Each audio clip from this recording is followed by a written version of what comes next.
dowladda Maraykanka ayaa si hoose u fasaxday duulaanka imika sii laxaadsanaya ee Israel ku qaaday dalka Lubnaan tiyo ay jirto inay dusha sare kaga baaqayaan xabajoojin ay sameeyaan Israel iyo Hezbollah sida uu imika ka shafay warqadka afka dheer ee Maraykanka ee loo yaqaano Politico oo soo xiganaya ila ku jira xeyndaabka hoose ee dowladda Maraykanka. Israel ayaa Lubnaan ku qaaday weerar dhinac cirka ah oo toddobaad socday waxaana weerarkaasi lagu khaarijiyay inta badan hogaankii Hezbollah oo uu ku jiro Sheekh Xasan Nasrallah iyadoo sidoo kalena la rajeynayo in ay weerar dhinaca dhulka ah oo kooban ku qaado dalka Lubnaan.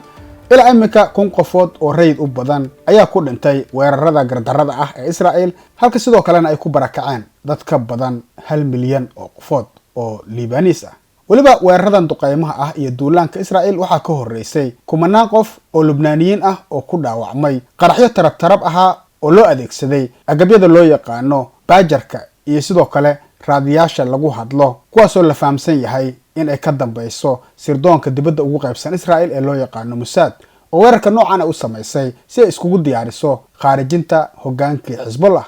madaxweynaha Maraykanka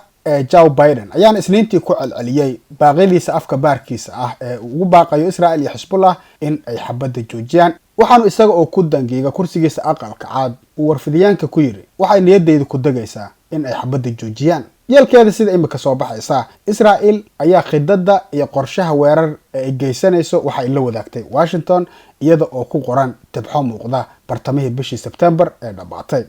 waxaana la sheegay in uu Maraykanku taageeray qorshahaasi iyadoo waliba ay qalinka ugu aaseen rag laga tilmaamay qaar kamid ah la taliyaasha isla madaxweynaha Maraykanka oo kala ah Amos Hochstein iyo Brad McGurk sida uu qoray warqadka Politico oo soo xiganaya 4 sarkaal oo Maraykan ah iyo 2 Israa'iili ah. hayeeshee go'aankan ayaa la sheegay inaanay isku wada waafaqsanayn hay'adka waaweyn ee dalka Maraykanka sida midda gaashaandhigga ee loo yaqaano Pentagon, midda arrimaha dibadda ee State Department iyo sidoo kale hay'adka sirdoonka Maraykanka ee gudaha iyo dibadda ee loo yaqaano Intelligence Community sida ay iluhu sheegayaan. waxaana waliba hay'adahaasi walaac ka muujiyeen in weerar cusub oo Israel ay imika ku qaado dalka Lubnaan uu keeni karo dagaal ballaaran oo ka dhaca bariga dhexe kaasoo marka dambe khasab ka dhigi kara in Maraykankuna uu soo galo.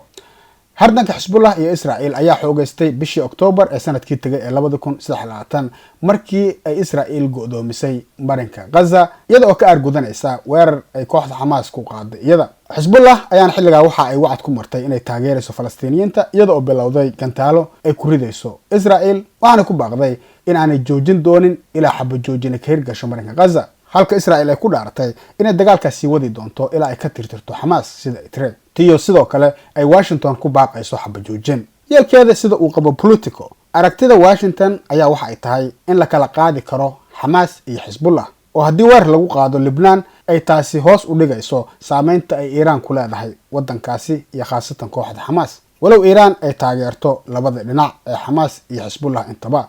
balse Maraykanka ayaan doonaynin in uu taageerada la bareero oo uu shaac ka dhigo isaga oo ka cabsanaya in arrintaasi ay keento qarax diblomaasi ah. waana midda ka dambaysa in Washington ay sii wado baaqyada ah in xabadda la joojiyo in la taxadaro iyo in xiisadda la qaboojiyo intaba. labada dhinacba waa run oo Washington waxay rabi kartaa diblomaasiyad iyadoo sidoo kalena taageeraysa ahdaafta waaweyn ee Israel ee ka dhanka ah Hezbollah ayuu Politico ka soo xigtay mid ka tirsan saraakiisha waaweyn ee Maraykanka waxaanu raaciyay waxaa jira khad cad oo uu iminka ku joogsanayo maamulka Maraykanku balse ma cadda waxa uu khadkaasi yahay.